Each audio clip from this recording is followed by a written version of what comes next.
Selamat siang para kolega yang saya hormati. Kali ini kita akan berbicara tentang manajemen dari penyakit katup mitral.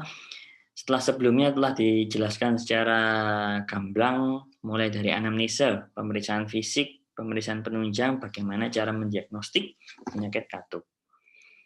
Tanpa panjang lebar, mari kita mulai. Sebagaimana kita tahu bahwa penyakit katup ini tambah lama tambah meningkat.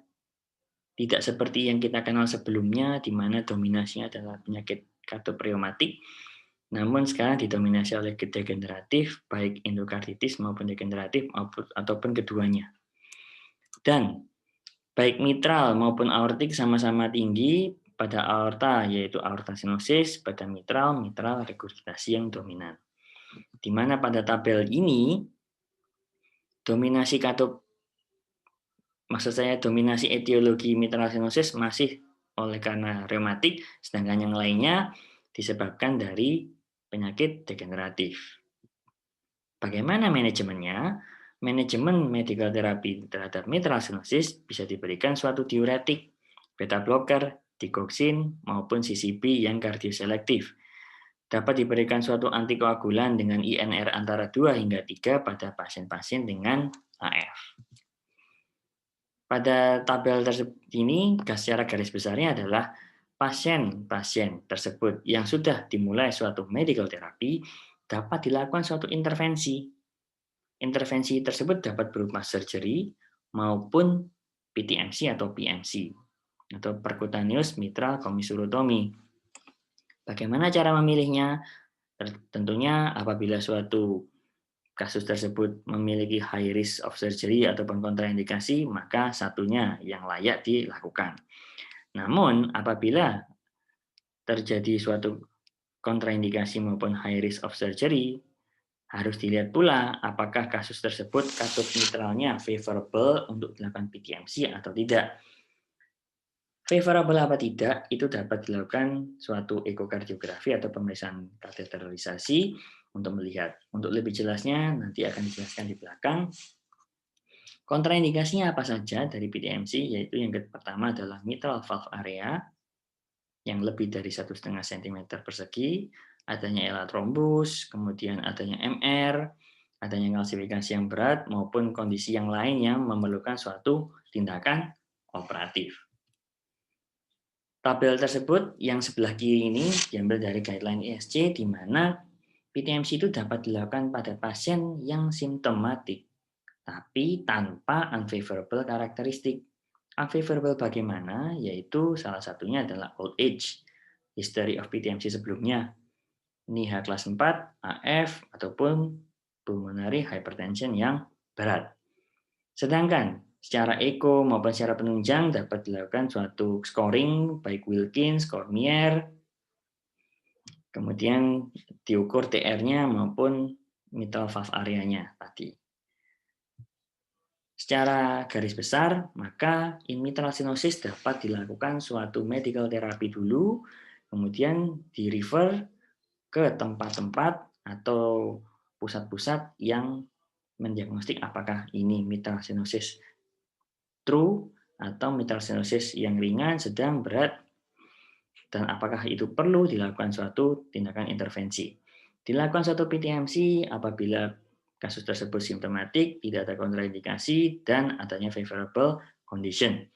Surgery juga begitu, apabila terjadi adanya suatu kontraindikasi PTMC. Mitral stenosis dengan PTMC itu sudah ditemukan sejak tahun 1984 oleh Inoue. Sebagaimana kita tahu, balon Inoue tersebut itu sejak tahun 1984, dan sudah banyak studi yang menggunakan balon Inoue membandingkan dengan surgery maupun melakukannya sendiri dengan kontrol, membandingkannya dengan kontrol, dan dilakukan cohort. Pada salah satu studi yang versus surgery, itu kita bisa lihat di sini bahwa kotak putih atau grafik putih itu mewakili dari balon commissurotomy, kotak abu-abu itu open mitral commissural surgery, yang hitam yaitu surgical close mitral commissurotomy. Basically kita membandingkan antara kotak putih versus abu-abu dan hitam.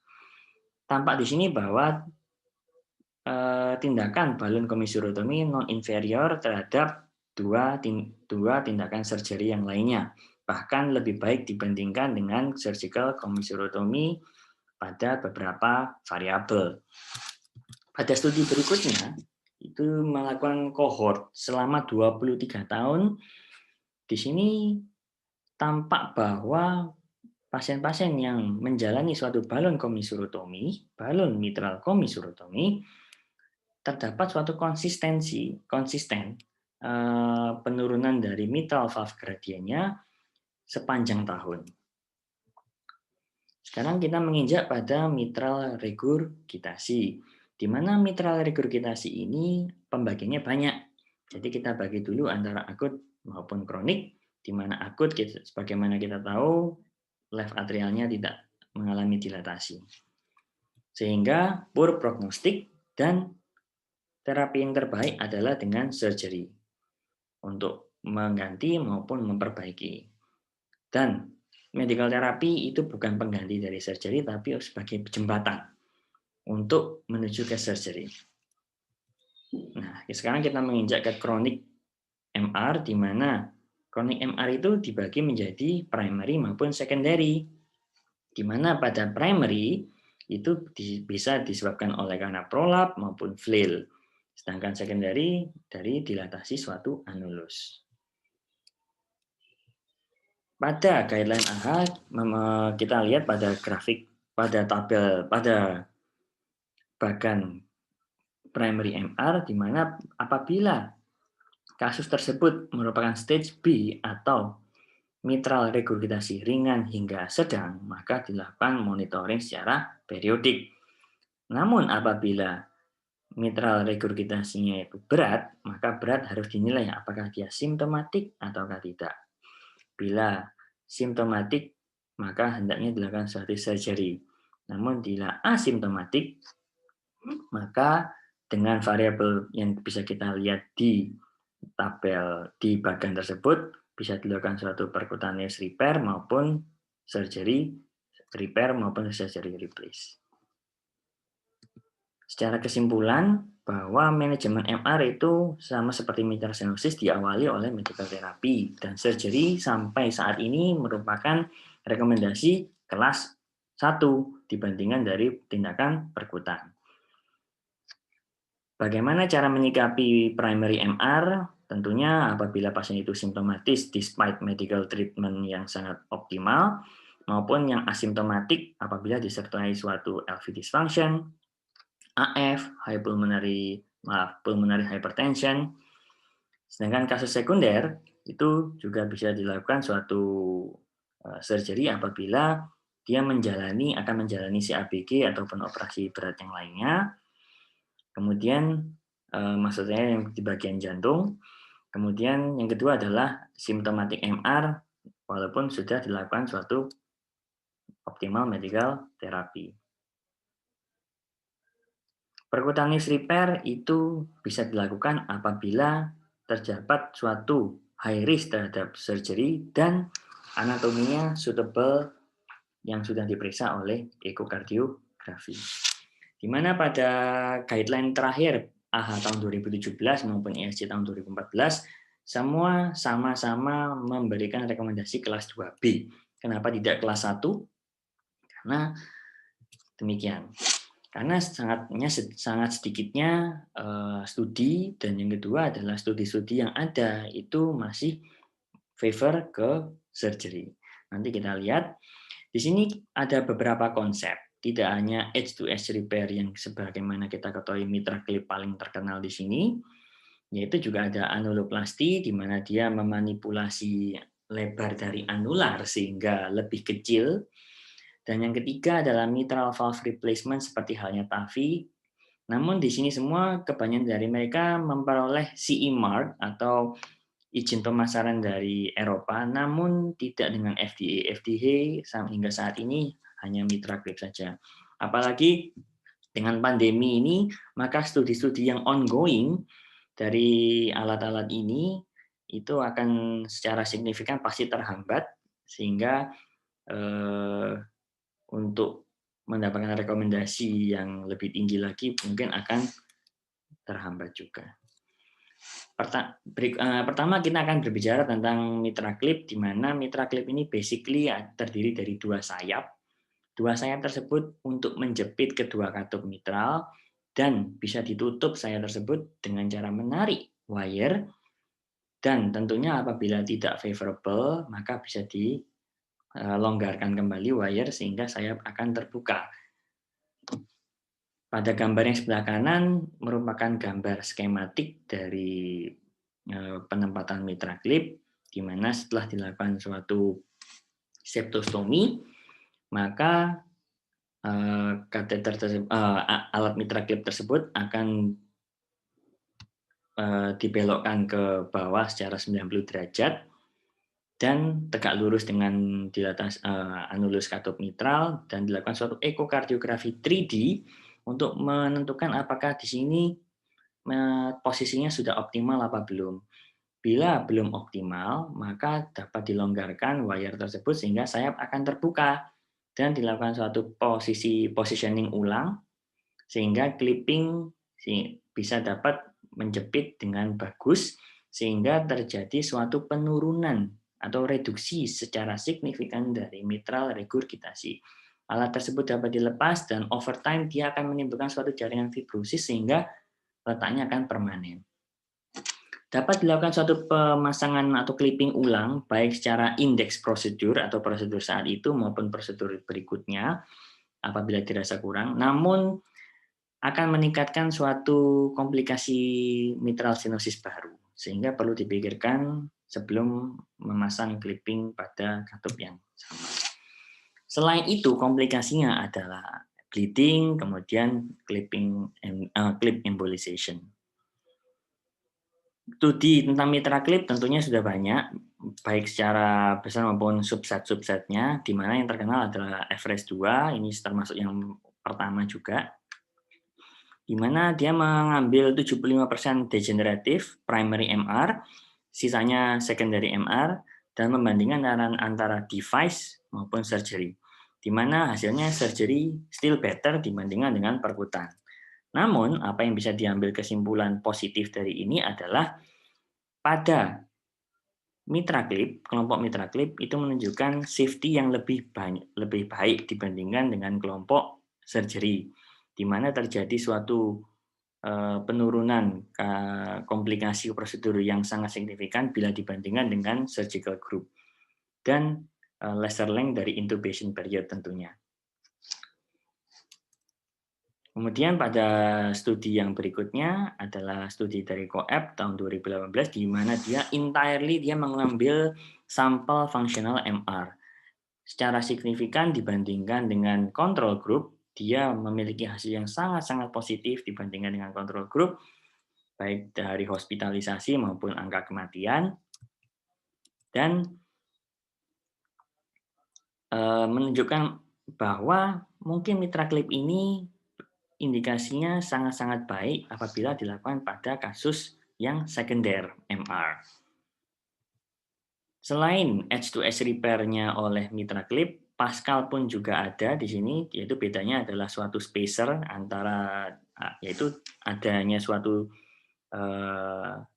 spacer ini mengisi dari kekosongan antara kedua sayap sehingga angka regurgitasinya atau angka embolisasinya itu juga akan sangat-sangat minimal. Konsep kedua yang akan kita bicarakan adalah anuloplasti, di mana kita memanipulasi anulus dari mitral. Konsep yang pertama dari Carillon, di mana dia dimasukkan dari vena jugularis hingga menuju ke sinus coronarius, dan dilakukan suatu anchoring pada distal anchoring, dan dilakukan suatu penarikan dari alat tersebut sehingga menurunkan diameter dari katup mitral.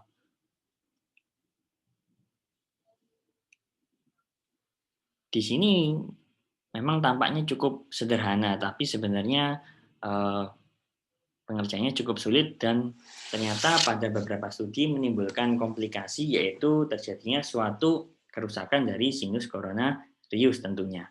Dan beberapa kasus pula konsep anuloplasti ini dinyatakan kurang berkembang karena pada beberapa kasus menimbulkan suatu infak miokard pada left circumflex.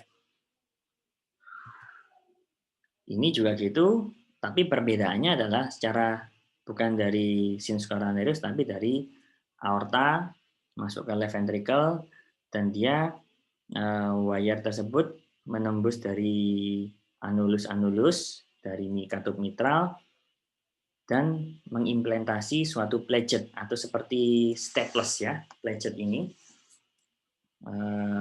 seperti ini, kemudian diletakkan baik dari sisi atas anulus maupun sisi bawah anulus.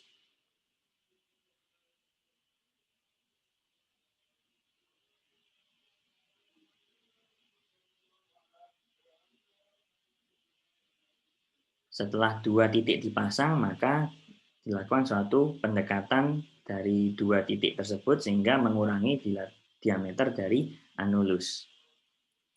Dan apabila kita lihat dari sini, maka tentunya regurgitasi akan jauh berkurang.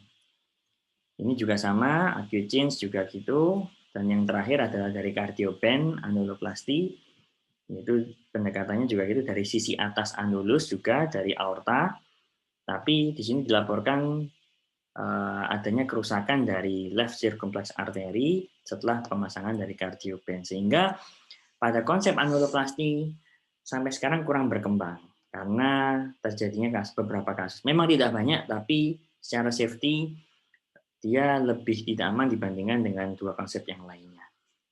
Yang terkenal di sini adalah HUR repair maupun mitral valve replacement.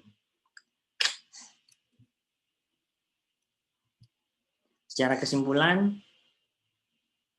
mitral valve disease terus bertambah seiring dengan waktu, terutama mitral regurgitasi yang sebagian besar didominasi oleh degeneratif etiologi dan medical terapi baik mitral stenosis maupun regurgitasi tetap harus diberikan sedini mungkin, dan keduanya sekarang mempunyai alternatif selain surgery, yaitu tindakan perkutan.